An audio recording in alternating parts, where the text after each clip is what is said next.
मोहतरम जनाब शौकत साहब सदर उत्तर प्रदेश मजलिस इत्तेहादुल मुस्लिमीन, मोहतरम जनाब doctor Pawan Rao Ambedkar general secretary MIM, Intesar Ansari साहब, शमीम कुरैशी साहब, आबिद साहब, इमरान कासमी साहब, शमीम तुर्क साहब, हमारे भाई इमरान बॉबी साहब, फरहान जुबैरी साहब, मेहताब चौहान साहब, खालिद मलिक साहब, मौलाना इमरान कासमी साहब, आबिद शकील साहब, दीन मोहम्मद अब्बासी साहब, हकीम ताहिर अंसारी साहब, लीगल सेल ज़िले के सदर एडवोकेट आमिर कुरैशी साहब, शकील अब्बासी साहब, सलीम अली नदीम साहब, मौजूद हाज़रीन इकराम, बुजुर्गान मिल्लत, मेरे नौजवान साथियों, सबसे पहले मैं आप तमाम लोगों का शुक्रिया अदा करता हूं कि आपने हम अपना कीमती वक्त निकाल कर आज के इस जलसे में शिरकत की।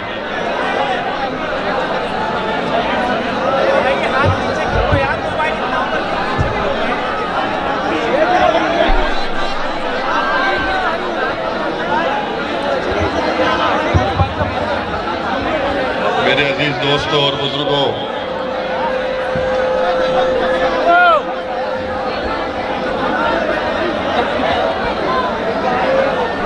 मेरी आप तमाम से दरख्वास्त है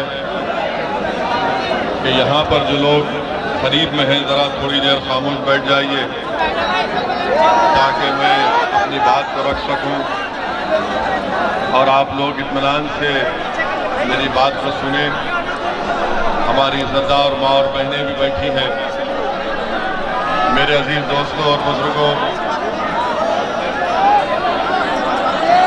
मैं आपसे ये गुजारिश करने आया हूँ कि आने वाले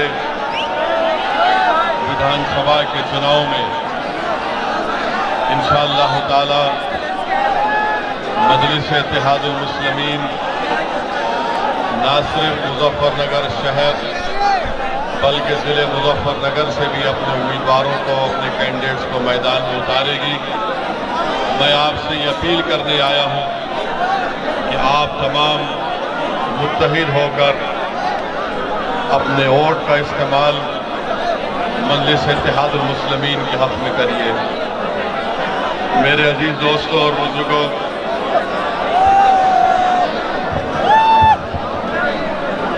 मैं आपको ये भी बताने आया हूँ कि उत्तर प्रदेश में और उत्तर प्रदेश की सियासत को अगर आप गहराई से उसका जायजा लेंगे, ये भाई बैठ जाइए, वहाँ खड़े हैं बैठ जाइए, बैठ जाइए, बैठ जाइए, बैठ जाइए। उत्तर प्रदेश की सियासत आपसे पुकार कर कह रही है कि जिस समाज के पास उसका नेता है, जिस समाज और बरादरी के पास एक सियासी ताकत है, उन्हीं के मसाइल को हल किया जाता है, उन्हीं की तकालीफ को सुना जाता है और इंसाफ उनसे होता है जिनके पास सियासी ताकत होती है। अगर आज आप लोग मुत्तहिदा तौर पर अपनी आवाज़ को मजबूत नहीं करेंगे, अगर आप लोग उत्तर प्रदेश में अपनी सियासी क़यादत को नहीं बनाएंगे तो फिर नुकसान हमारा होगा।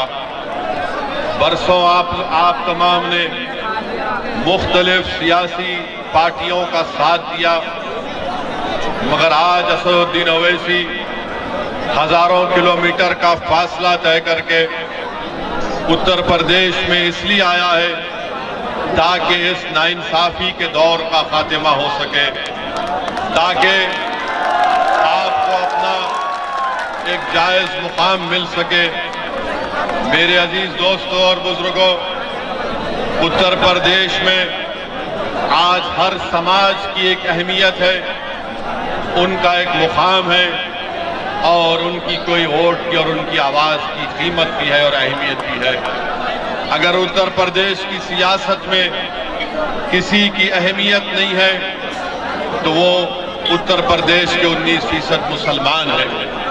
मैं ये इसलिए आपसे कह रहा हूं, मैं सिर्फ जज्बात में लाने के लिए आपको नहीं कह रहा हूं, बल्कि सच्चाई आपके सामने बयान कर रहा हूं। आपका ताल्लुक उस शहर से है, आपका ताल्लुक उस सरजमीन से है जहां पर सितंबर 2013 में भारत की तारीख का एक बदनुमा फसाद मुजफ्फरनगर में किया गया। ये बात बिल्कुल सच है कि आज भी हजारों की तादाद में हमारे घर को हम वापस नहीं जा सकते। ये बात बिल्कुल सच है कि सौओं की तादाद में हमारी मोटरसाइकिल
ये भी एक हकीकत है कि जब मुसलमानों की नाइंसाफी की बात होती है तो माइक बंद हो जाता है।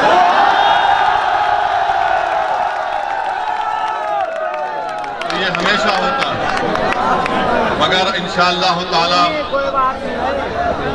एक वक्त उत्तर प्रदेश में अनकरीब जरूर आएगा जब हमारी आवाजों को माइक की जरूरत नहीं पड़ेगी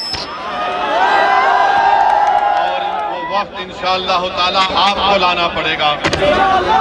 वो आपके दिलों में जो जज्बात छुपे हुए हैं, उन जज्बात को आपको अपनी जबान से उसकी तर्जुमानी करना पड़ेगा और अपने वोट से आपको अपनी आवाज को मजबूत करना पड़ेगा।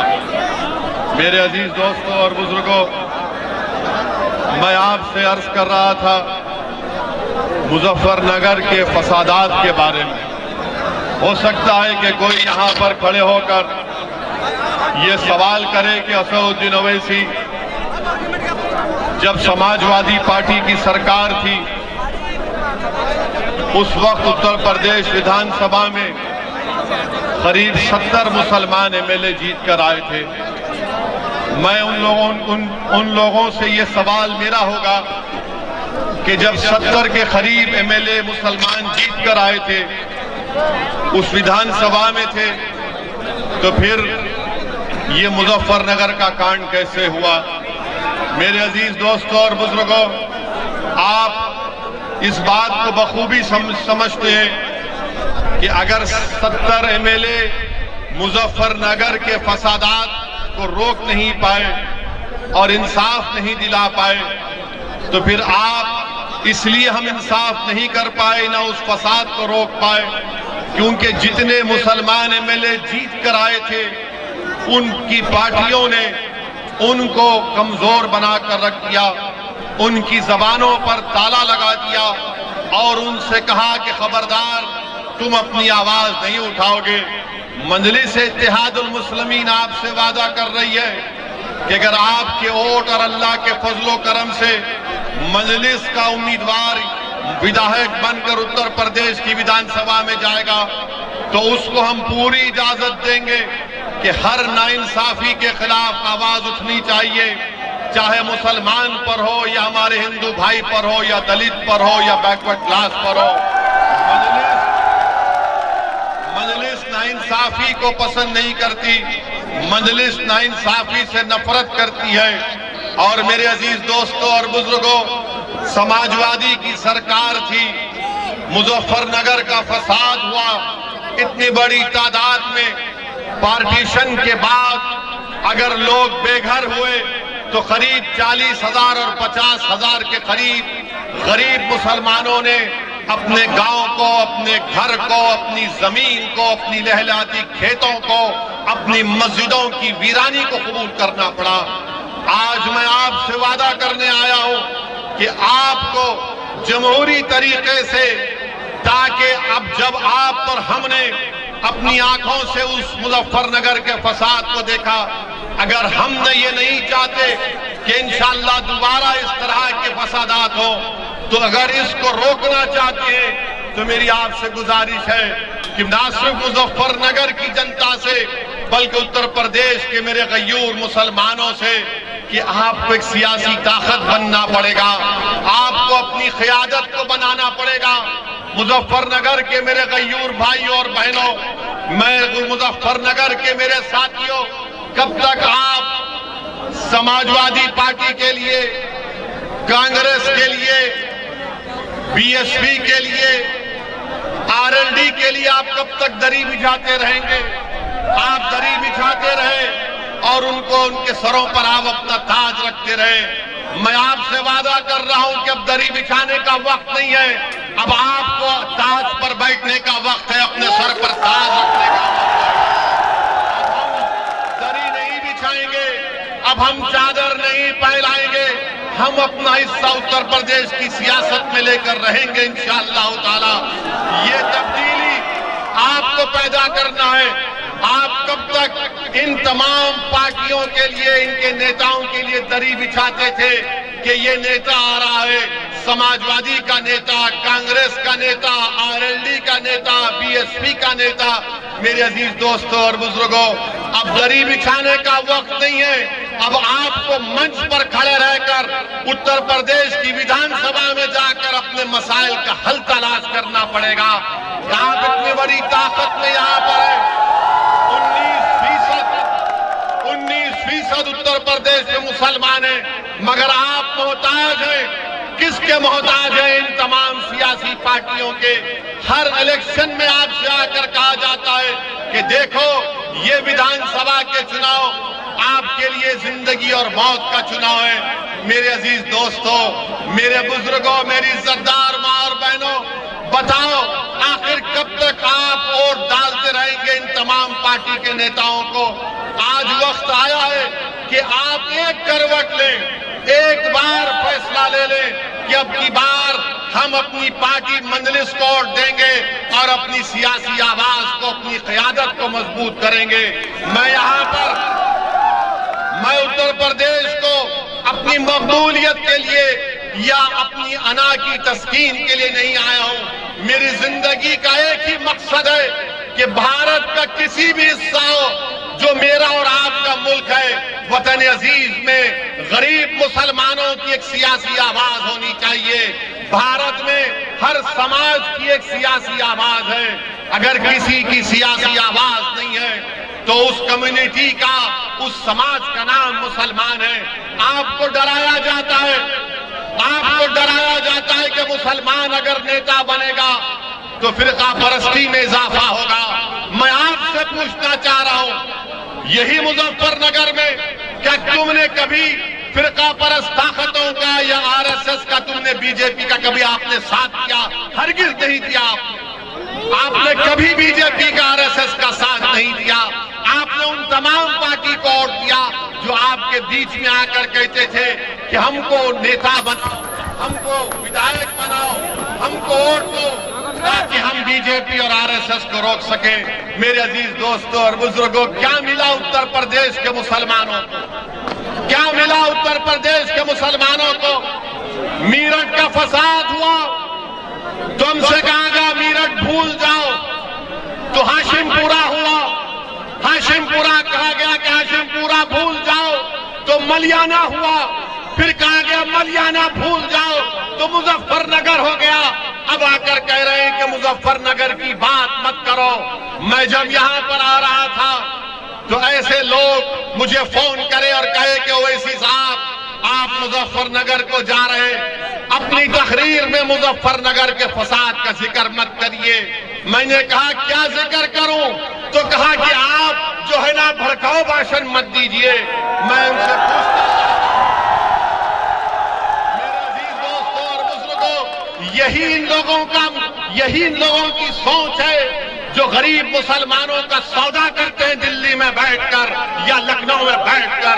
अरे नाइंसाफी का जिक्र करना चाहिए। मैं मुजफ्फरनगर का जिक्र, मैं मलियाना का जिक्र, हाशिमपुरा का जिक्र, मीरठ का फसादात का जिक्र वोट हासिल करने के लिए नहीं कह रहा हूं। मैं इसलिए कर रहा हूं कि नाइंसाफियों को नहीं भूलना चाहिए। जब आप नाइंसाफियों को भूल जाएंगे तो दोबारा नाइंसाफी होती है। जिस दिन आप नाइंसाफियों को याद रखेंगे कि आज जिस्म पर यहां पर जख्म आया था, इस जख्म को याद रखना पड़ेगा। मैं जख्मों को खोलने के लिए नहीं आया हूं, मैं आपको याद दिलाने के लिए आया हूं कि नाइंसाफी किसने की और आपको क्या हासिल हुआ। मेरे अजीज दोस्तों और बुजुर्गों, आप ये भी जानते हैं कि यही मुजफ्फरनगर में जब CAA NRC का प्रोटेस्ट हुआ, मैं आपका शुक्रिया अदा करता हूं, आपको सलाम करता हूं कि जिस बेबाकी और बहादुरी के साथ आपने CAA और NRC के कानून के खिलाफ एहतजाज किया। जब भारत की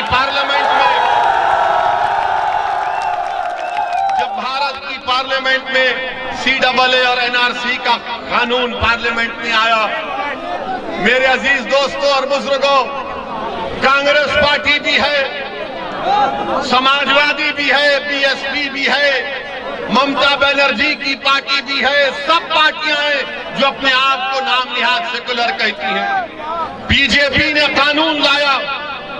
कौन था पार्लियामेंट में खड़े होकर जिसने पूरे देश के सामने बता दिया कि कानून भारत के संविधान के खिलाफ है?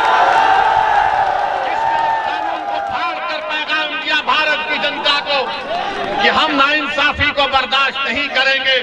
मेरे अजीज दोस्तों और बुजुर्गों, मुझसे कई दूसरी सियासी पार्टियों के कायदीन ने कहा कि ओवैसी तुमको क्या जरूरत थी कानून को फाड़ने की? तो मैंने कहा मेरी तकरीर को तुमने पार्लियामेंट में नहीं सुना। मैंने वो काम किया जो गांधी ने किया था। गांधी ने उस वक्त के सफेद फार्म हुकूमत के गलत कानून को फाड़ दिया था। मैं भी इस कानून को फाड़ता हूं क्योंकि मुसलमानों के खिलाफ, ये भारत के फंडामेंटल राइट्स के खिलाफ है। मेरे अजीज दोस्तों और बुजुर्गों, हम पार्लियामेंट में सिर्फ मजलिस के 2 MP हैं, मगर अल्लाह के फजलो करम से आपकी दुआओं की वजह से हम पार्लियामेंट के दोनों दीवार को हिलाकर रख देते हैं।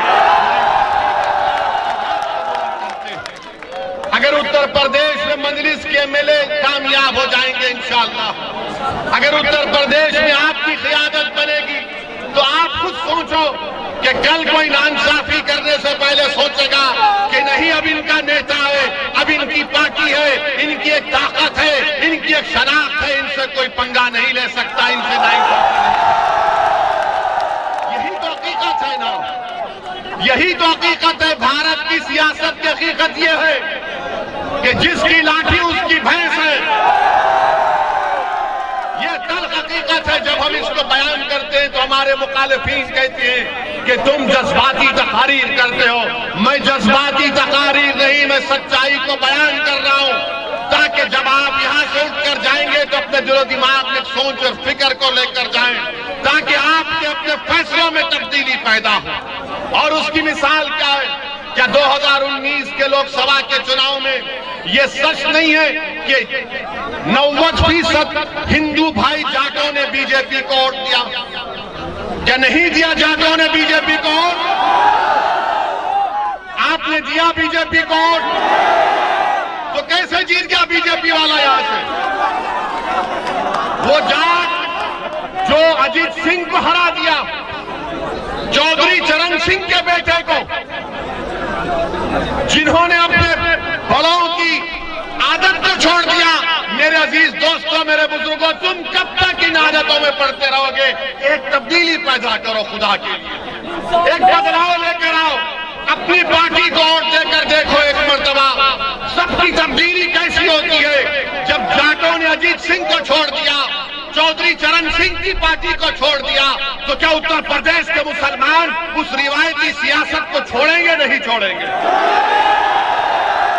मेरे अजीज दोस्तों और बुजुर्गों, जहां पर बात CAA NRC के कानून की आई, तो मैं यहां पर हाजी हसन साहब जो मुजफ्फरनगर खालापार एरिया के रहने वाले, जिनके घर में घुसकर योगी की हजरत पुलिस ने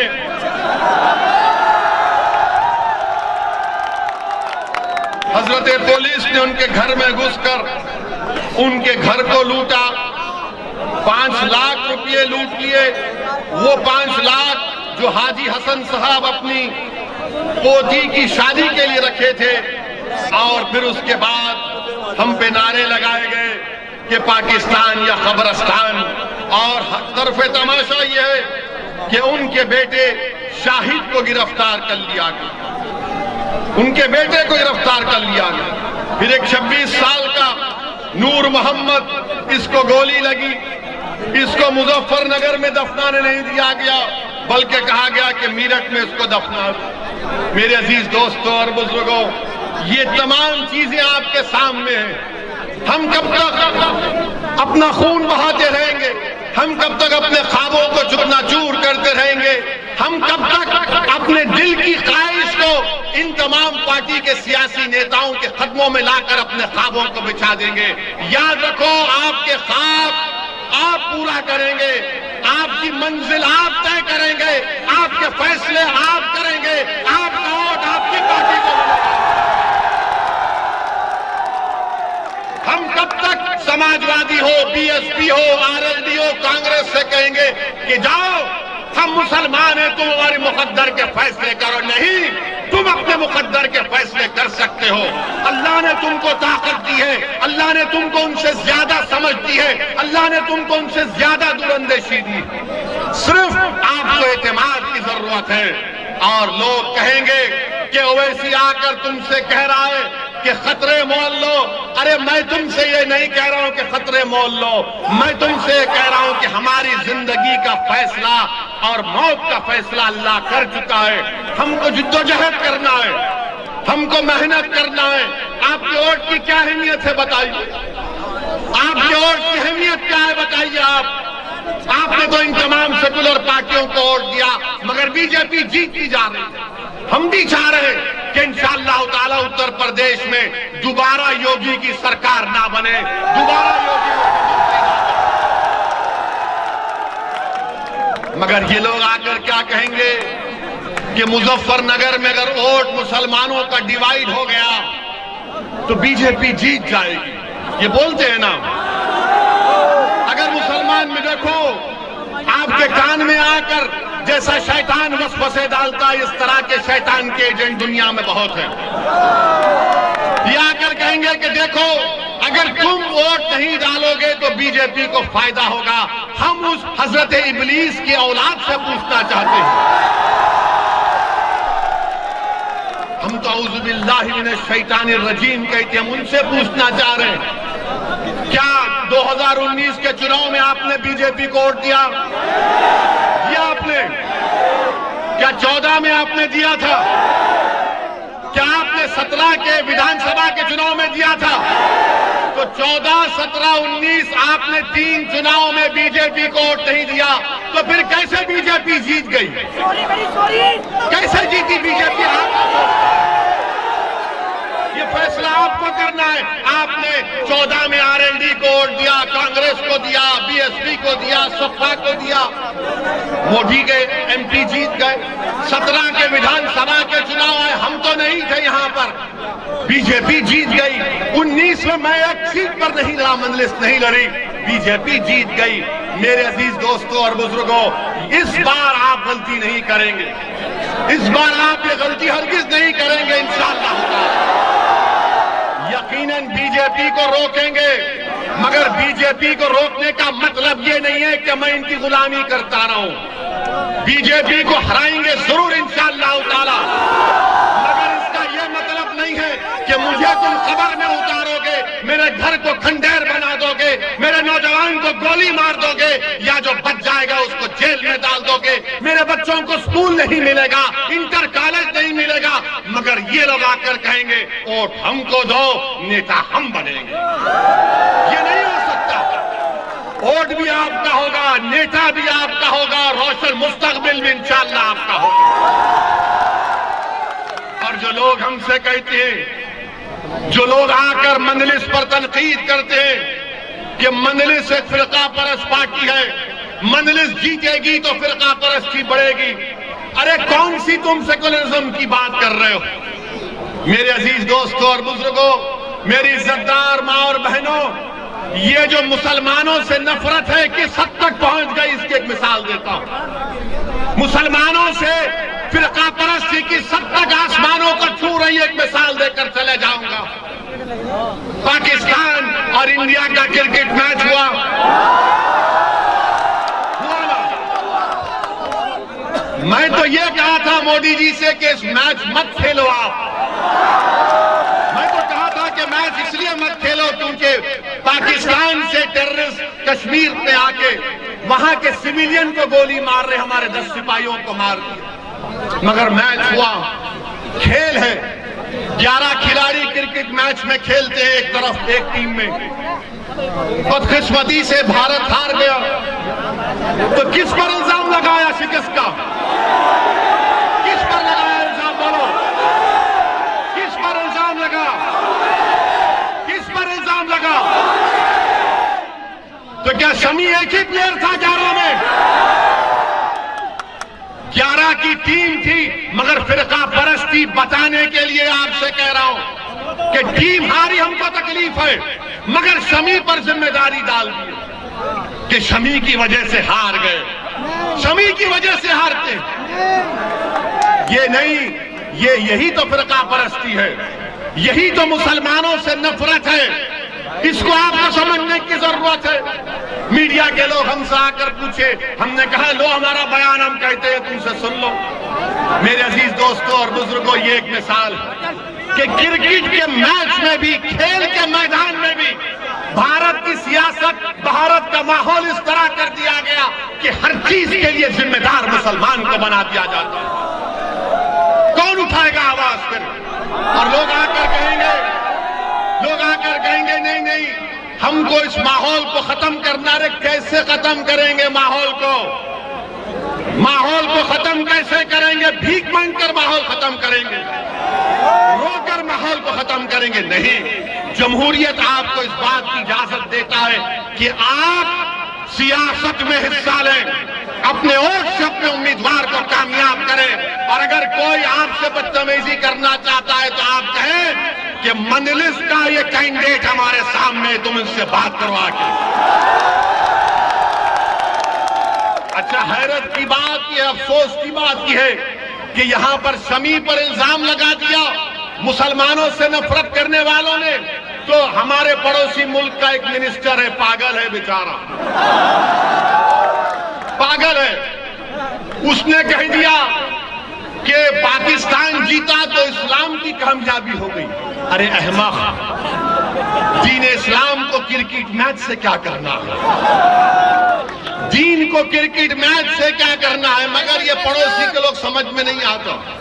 अल्लाह का शुक्र है कि हमारे बुजुर्ग नहीं गए वहां पर, वरना इन पागलों को हमको देखना पड़ता। जो लोग गए उनको बर्दाश्त कर। जब हम इन फिरका परस्तों को कह रहे हैं तो उनको भी कहना पड़ेगा, पड़ोस के जो मिनिस्टर ने बयान दिया अरे ये तुमको शर्म नहीं है कि तुम्हारे मुल्क को चीन के पास गिरवी कर दी हो और तुम इस्लाम की बात करते हो? वो चीन जो जिनजियांग में मुसलमानों को 20 लाख मुसलमानों को कैद में बंद कर दिया, जिनको जबरन सूअर खिलाया जा रहा है चीन में, आज वो मिनिस्टर इस्लाम की कामयाबी की बात करता है। अरे मिनिस्टर, पाकिस्तान में तुम एक मलेरिया की दवा नहीं बना सकते, तुम एक मोटरसाइकिल का टायर तैयार नहीं कर सकते। भारत बहुत आगे है, भारत से पंगा मत लो। ये हमारा घर का मामला, हम घर में तय कर लेंगे। हमको पाकिस्तान से कभी मतलब था ना कभी रहेगा। और हम ये हमारे शमी को गाली देने वालों से कहेंगे, प्यारे शमी के जैसा बॉलर फिर कभी नहीं मिलेगा, मगर दुश्मनी करना है, नफरत फैलाना है, हमारे हिंदू भाइयों में नफरत फैलाना है। देखो 11 की टीम में 1 से हार गए।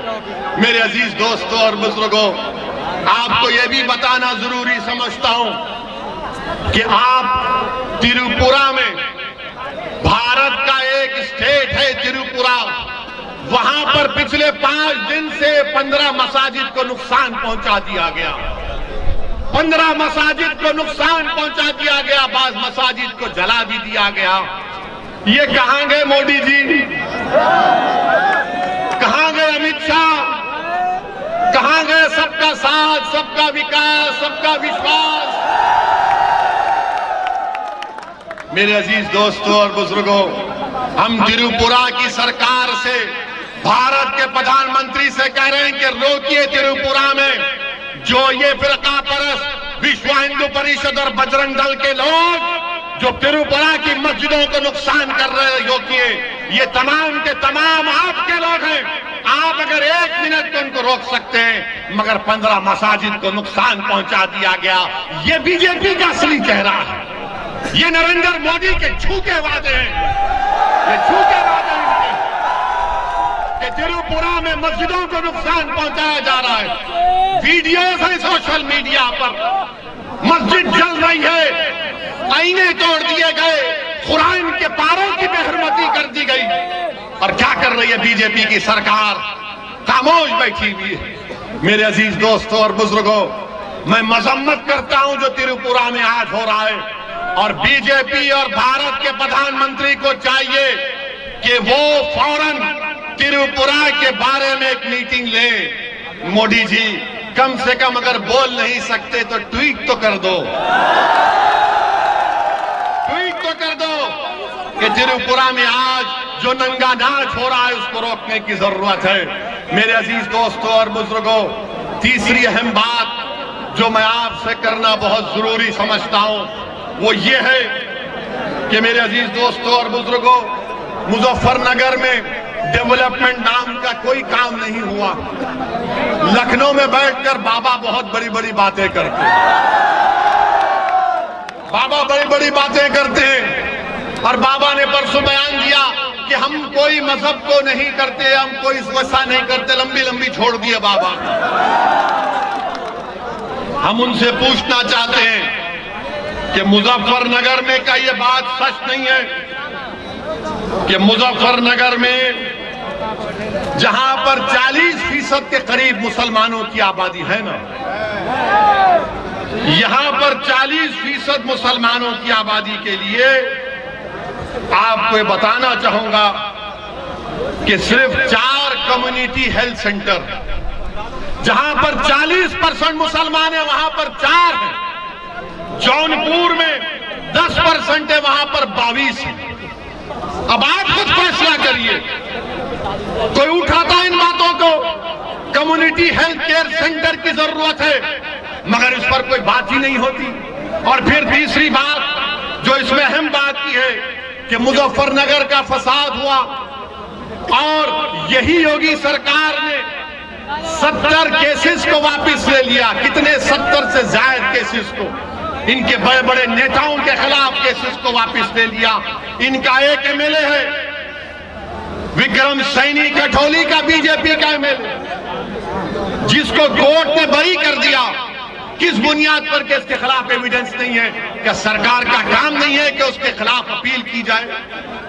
अपील नहीं होनी चाहिए, अपील होनी चाहिए, मगर बीजेपी की सरकार अपील नहीं करती, केसेस को वापस ले लिया जाता है। मेरे अजीज दोस्तों और बुजुर्गों, वहीं पर मैं आपको यह भी बताना जरूरी समझता हूं कि आप देखते हैं कि आप मोदी जी आए कल या 2 दिन पहले आकर उत्तर प्रदेश में 6 या 7 मेडिकल कॉलेज का इफ्तिताह किया, मगर हम मोदी जी से, योगी से पूछना चाहते हैं, सत्ता में तो आप है ना, 5 साल में आपने क्या किया? आपको जानकर हैरत होगी कि आयुष्मान भारत का जो बजट है वो कितना इस्तेमाल हुआ, कितना इस्तेमाल हुआ आयुष्मान भारत बजट का, उसका चंद फीसद से इस्तेमाल नहीं होता है। मेरे अजीज दोस्तों और बुजुर्गों, ये नाइंसाफियों के खात्मे के लिए, आपकी एक आजाद सियासी आवाज के लिए मैं आपसे अपील करने आया हूं कि मजलिस इत्तेहादुल मुस्लिमीन के हक में अपने वोट का इस्तेमाल करिए। डरने और घबराने की जरूरत हमको और आपको नहीं है, हमको सिर्फ अल्लाह से डरना है, हमको अल्लाह से अपने रिश्ते को मजबूत करना है, हमको रसूल अल्लाह सल्लल्लाहु अलैहि वसल्लम से अपनी निस्बतों को और अपने गुलामी के रिश्तों को मजबूत करना है।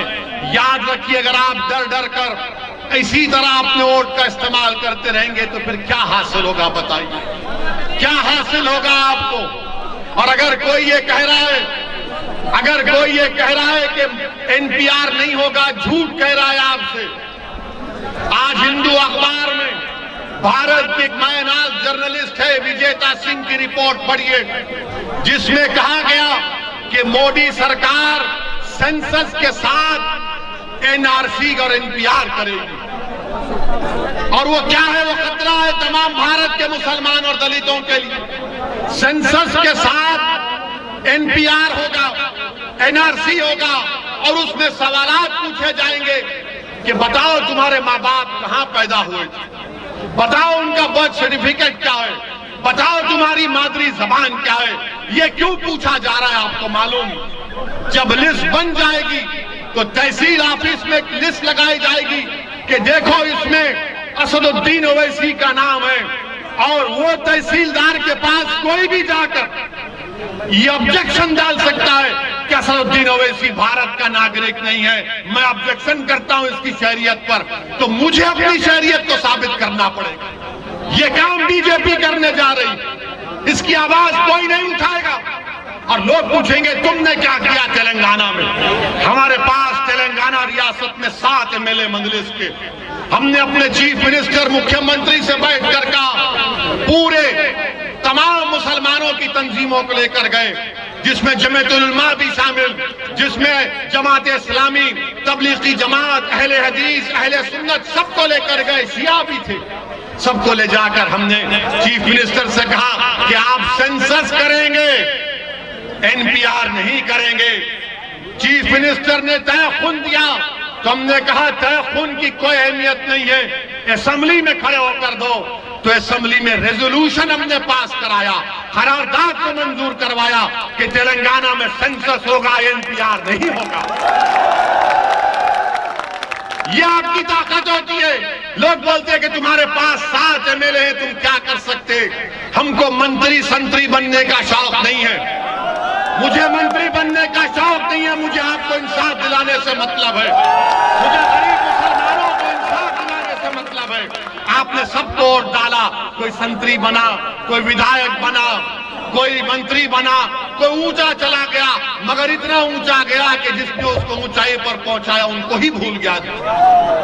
मेरे अजीज दोस्तों और बुजुर्गों, ये मोदी सरकार सेंसस के साथ ये हरकत करना चाहती है। हम मोदी सरकार को बताना चाह रहे हैं कि अगर एनपीआर होगा मोदी जी, तो खुदा की कसम असदुद्दीन ओवैसी मुजफ्फरनगर आकर एहतजाज करेगा। हम खामोश नहीं बैठेंगे। बताइए किसके पास भारत में बर्थ सर्टिफिकेट है? क्या आपके माँ बाप के पास बर्थ सर्टिफिकेट निकलेगा? क्या निकलेगा बर्थ सर्टिफिकेट? वो यूपी का बच्चा है, जो इंदौर गया, इंदौर मध्य प्रदेश में गया, उसका नाम तस्लीम था, चूड़ियां बेच रहा था, तो उसको मारा गया कि तू कुछ और हरकत कर रहा है। तो उसको जेल में क्यों डाल दिया गया मालूम आपको? अब तक 3 हफ्ते से तस्लीम जेल में है, कोई गलती नहीं है, गलती सिर्फ उसके आधार कार्ड में एक नाम की गलती है। तो कहा गया तेरा आधार कार्ड झूठा है। और तस्लीम पिछले 3 हफ्ते से मध्य प्रदेश की जेल में है। मेरे अजीज दोस्तों और बुजुर्गों, याद रखो ये आने वाले असेंबली के चुनाव हमारे लिए बहुत अहम है। अगर आप अपनी क़यादत को मजबूत करेंगे, अगर आप अपनी आवाज को मजबूत करेंगे, तो कोई लड़ने वाला होगा आपके लिए। आपने कभी इस नेता को चुना तो वो कभी बीएसपी में थे, कभी दाढ़ी थी तो दाढ़ी कटाकर सपा में चले गए। मैं किसी का नाम नहीं लेना चाहता हूं, मैं नाम नहीं ले, आप जानते हैं, हमारी दाढ़ी है, अल्हम्दुलिल्लाह रहेगी। थोड़ी काली थी, अब व्हाइट हो रही है, और इसके जिम्मेदार हमारे घर वाले हैं, धूप नहीं है। मगर मेरे अजीज दोस्तों और बुजुर्गों, ये दल बदल की सियासत से काम नहीं चलने वाला है कि अगर उनको सिर्फ अपनी पड़ी है, मगर कौम के बारे में कौन सोचेगा, मिल्लत के बारे में कौन सोचेगा, लीडरशिप कौन बनाएगा, कौन आवाज बनेगा मजलूमों की? हम मजलूम हैं, वो जालिम बैठे हैं इख्तिदार की कुर्सियों पर। हमको अपनी मजलूमियत को समझते हुए जालिम के जुल्म को रोकना पड़ेगा। अगर नहीं रोकेंगे तो नतीजा देख रहे हैं कि उत्तर प्रदेश में हजारों की तादाद में हमारे कुरैश भाई बेरोजगार हो चुके हैं, हजारों की तादाद में कुरैश भाई बेरोजगार हो चुके हैं। बुनकर का कारोबार करने वाले हमारे अंसारी भाई, उनके पावरलूम बंद पड़े, उनके योगी सरकार ने उनकी माशियत को बर्बाद कर दिया, बरकी की बिजली की कीमतों में इजाफा करके। मेरे अजीज दोस्तों और बुजुर्गों, ये मसाइल हमारे हैं ना, इन मसाइल पर कौन आवाज उठाएगा? अब जहां तक बीजेपी का सवाल है, लोग बहुत सी बातें करते हैं कि आप बीजेपी के बारे में नहीं बोलते। अरे जितना हम मोदी के बारे में बोलते, शायद ही कोई बोलता हो। क्या पार्लियामेंट में खड़े होकर हमने कहा था कि मोदी जी आप दोबारा प्रधानमंत्री बन जाएंगे? किसने कहा था? मुलायम सिंह यादव ने कहा था। कि हमने पार्लियामेंट में जाकर मोदी जी के गले मिल लिए? कौन गले मिला था? कि हमने अपनी बेटी की शादी में मोदी को बुलाया था? किसने बुलाया था? आप सब करेंगे, आप शादी में बुलाएंगे, आप बोलेंगे तुम प्रधानमंत्री बन जाओ, तुम गले भी मिलेंगे, और जब ओवैसी आकर उत्तर प्रदेश के मुसलमानों से कहेगा कि नेता बनो, लीडर बनो, कायद बनो, तो बोलेंगे तुम्हारे वोट काटने आया है, तुम्हारा दुश्मन है। हम तुमको वोट डालते रहेंगे, हम तुम्हारे लिए दरी बिछाएंगे, तुम्हारे सर पर ताज रखेंगे, और हम भीख का कासा लेकर अपने बच्चों की जिंदगी की भीख मांगेंगे। मेरे अजीज दोस्तों और बुजुर्गों, हमको जमहूरियत हक देती है कि हम अपने मसाइल को हल करें। आप देखिए, तेलंगाना में हमने गवर्नमेंट पर दबाव डालकर वहां पर तेलंगाना में 60,000 मुसलमान बच्चे और बच्चियां बगैर फीस दिए गवर्नमेंट के स्कूल में पढ़ती है, क्लास 6 से क्लास 12वीं तक। बेहतरीन स्कूल है। क्या इस तरह का काम उत्तर प्रदेश में नहीं किया जा सकता? क्या अब आपको बच्चों को, अपने बच्चे और बच्चियों को पढ़ाने का शौक नहीं है? हर मुसलमान को है, मगर पैसे नहीं है पढ़ाने के लिए, हकीकत है। मेरे अजीज दोस्तों और बुजुर्गों, और फिर मोदी की हुकूमत है, कितनों के पास मोटरसाइकिल, हाथ उठाओ।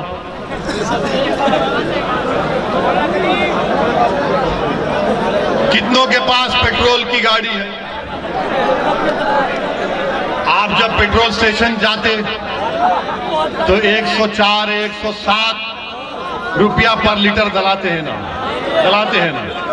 और जब दलाते हैं, दलाकर आप पैसे देने जाते हैं, सामने पोस्टर पर मोदी जी नजर आते हैं। वो देश के इन मोटरसाइकिल चलाने वालों को पैगाम दे रहे हैं कि बेटा लो पेट्रोल और मैं तेरा खून चूस रहा हूं। 107 रुपये मोदी जी, क्या आपने कमाल कर दिया, वाह वाह वाह। और फिर पेट्रोल 107 104 रुपये में हो गया। तो यूपी का एक निराला मिनिस्टर है जो बोला कि पेट्रोल जलाता ही नहीं है कोई। अजीब आदमी है, अजीब आदमी है। अने कह रहा है कि पेट्रोल जलाता ही नहीं है। अच्छा, एक और इनका बहुत अक्लमंद आदमी है जो कहा कि मोदी जी ने कोविड का वैक्सीन लगाया तो उसमें पैसे चले गए। मेरे भाई, आप थम्स अप हो सकते हो, वैसी थम्स अप नहीं है। हम थोड़ा बहुत पढ़ना लिखना जानते हैं। भारत सरकार ने कोविड के वैक्सीनेशन के लिए 35,000 करोड़ रुपए मुख्तसस किए थे बजट में। तो पेट्रोल क्यों बढ़ाया जा रहा है? क्या मोदी जी आपको गरीबों से मोहब्बत नहीं है? आज पेट्रोल की कीमत बढ़ रही है, तरकारी की कीमतों में इजाफा हो चुका है। हमारी मां और बहनें, आप बताओ, तरकारी में इजाफा हुआ नहीं हुआ? कितनी कीमत बढ़ चुकी है तरकारी की, खाने को खाना नहीं है, हम कुछ भी नहीं खा सकते, गरीब भारत का भूखा मर रहा है। मगर मोदी जी और बीजेपी आरएसएस कह रही है कि गाय का गोश्त की बात करो, मॉब लिंचिंग की बात करो, भड़काओ, दुश्मनी पैदा करो, क्रिकेट मैच है तो भी शमी को ब्लेम कर दो। और मेरे अजीज दोस्तों, बुजुर्गों, हम पर इल्जाम लगता है कि हम ही जज्बाती तकारीर करते हैं, मगर आप अपने दिल पर हाथ रखकर बताइए, आप जानते हैं मौलाना कलीम सिद्दीकी को? जानते हैं मौलाना कलीम सिद्दीकी को? भाई, ये सपा वाले क्यों नहीं बोलते उनके बारे में? क्यों नहीं बोलते समाजवादी वाले? बीएसपी क्यों नहीं बोलती? आरएलडी क्यों नहीं बोलती? कांग्रेस क्यों नहीं बोलती? इसलिए नहीं बोलते, जब जाकर पूछो उनसे, इनके नेताओं से पूछो, बोलो ना मौलाना कलीम सिद्दीकी के बारे में, तो कहेंगे अगर कलीम सिद्दीकी के बारे में बोला जाएगा तो योगी और मोदी नाराज हो जाएंगे, हमको हिंदू भाइयों का वोट नहीं मिलेगा। मौलाना कलीम सिद्दीकी को एक झूठे केस में गिरफ्तार किया गया। मौलाना कलीम सिद्दीकी और उनके साथियों पर जुल्म किया जा रहा है, और इसके खिलाफ अगर किसी ने आवाज उठाई तो मजलिस इत्तेहादुल मुस्लिमीन ने आवाज उठाई। मेरे अजीज दोस्तों और बुजुर्गों, आज आप देखिए कि हर चीज मैं आपके सामने खुलकर बयान कर रहा हूं, ताकि आप एक पैगाम लेकर यहां से उठें, ताकि आप आने वाले विधानसभा में मजलिस के अपने अपने वोट का इस्तेमाल करें। मैं फिर से आपसे अपील कर रहा हूं कि 2014 में, 2017 में, 2019 में आपने नाम निहाल सेकुलर पार्टियों को वोट दिया, मगर ये बीजेपी को रोकने से नाकाम साबित हुए। मेरे बुजुर्गों, मेरी इज्जतदार मां और बहनों, मेरे कौम और मिल्लत के गयूर नौजवानों, इस बार एक मर्तबा मजलिस के हक में अपने वोट का इस्तेमाल करो, मजलिस का साथ दो। याद रखो, अगर आज समाजवादी, बीएसपी, कांग्रेस, आरएलडी में अगर मुसलमानों की तरफ कोई देख रहे हैं तो क्यों देख रहे हैं आपको मालूम? अगर मजलिस असदुद्दीन ओवैसी यूपी को नहीं आता तो ये मुसलमानों की तरफ देखते भी नहीं। एक एमपी है साबिका, इनका भी नाम लेना नहीं चाहता हूं, वो अपने फेसबुक पर मजलिस की तारीफ लिखे और ओवैसी की तारीफ लिखे। हमारे जिम्मेदारों ने उनसे राब्ता किया और बोला कि साहब आपने बड़ी तारीफ की, तो कहा कि तहज्जुद में उठा था, दिल में तकलीफ हो रही थी तो मैंने लिख दिया। हमारे लोग खुश हो गए, मैं मुस्कुरा रहा था। मेरा ठीक है। 2 दिन के बाद मालूम हुआ कि अखिलेश यादव के बगल में खड़े होकर फोटो ले रहे हैं। हमारी तारीफ लिखेंगे तो अखिलेश बोलेगा आजा मेरे पास। मजलिस के डर से बुला रहे, तो मालूम हो गया कि उत्तर प्रदेश के मुसलमानों में मजलिस अपना घर बना चुकी है, एक मुकाम पैदा कर चुकी है। अखिलेश यादव हो, कांग्रेस हो, आरएलडी हो, तुम नेताओं को ले लो, मैं जनता को अपने साथ लेके जाऊंगा। जनता के बगैर कोई नेता नहीं है, ठेंगा रहता है। जनता है तो नेता है, अवाम है तो कायद है। अवाम कायद तो बना बनाती है, जनता नेता को बनाती है। आज उत्तर प्रदेश की मुसलमान जनता इस बात को तय कर चुकी है कि हम अपने नए नेता को बनाएंगे, अपनी पार्टी को मजबूत करेंगे। मेरे अजीज दोस्तों और बुजुर्गों, मेरी आपसे सिर्फ यही गुजारिश है दोबारा कि मजलिस को मजबूत करिए, हर बूथ पर अपनी पार्टी को मजबूत करिए। अगर मैं आप तक नहीं पहुंच सका तो मुझे माफ करिए, मगर आपसे एक वादा कर रहा हूं, मैं सिर्फ ये इलेक्शन लड़ने के लिए नहीं आया हूं। मैं मुजफ्फरनगर के गयूर मुसलमानों के दरमियान में खड़े होकर, जिन्होंने 8 साल पहले जिन पर मसाइब और मुश्किलात के तूफानों से गुजरना पड़ा, जिनको खाक और खून के दरियाओं से गुजरना पड़ा, मैं आपके दरमियान में खड़े होकर इस बात का आपको वादा कर रहा हूं, इलेक्शन जितने मेरी जिंदगी में आएंगे मैं आता रहूंगा उत्तर प्रदेश को इंशाअल्लाह। मैं सिर्फ एक इलेक्शन के लिए नहीं आया हूं और अल्लाह मेरी नीयत को जानता है, रब्बे करीम मेरे दिल का हाल जानता है। मेरी दिल की ख्वाहिश सिर्फ यही है कि अल्लाह मुझे जब तक जिंदा रखेगा मैं उस वक्त को कीमती समझकर भारत की जमहूरियत को मजबूत करना है। और कैसे भारत की जमहूरियत मजबूत होगी? जब मुसलमान अपना नेता बनाएगा, जब मुसलमान अपनी पार्टी को मजबूत बनाएगा, तब जमहूरियत मजबूत होगी। अब जमहूरियत मजबूत नहीं है, अब जमहूरियत मजबूत नहीं है। हम तो इन लोगों को कामयाब करते हैं जो अपने जाती मफाद के लिए आप लोगों का सौदा कर लेते हैं। मेरे अजीज दोस्तों और बुजुर्गों, मजलिस इत्तेहादुल मुस्लिमीन आपकी जमात है, आपकी आवाज है, इसको मजबूत करिए। इंशाअल्लाह ताला दोबारा आऊंगा, आपसे फिर मुलाकात होगी। अस्सलाम वालेकुम व रहमतुल्लाहि व बरकातहू।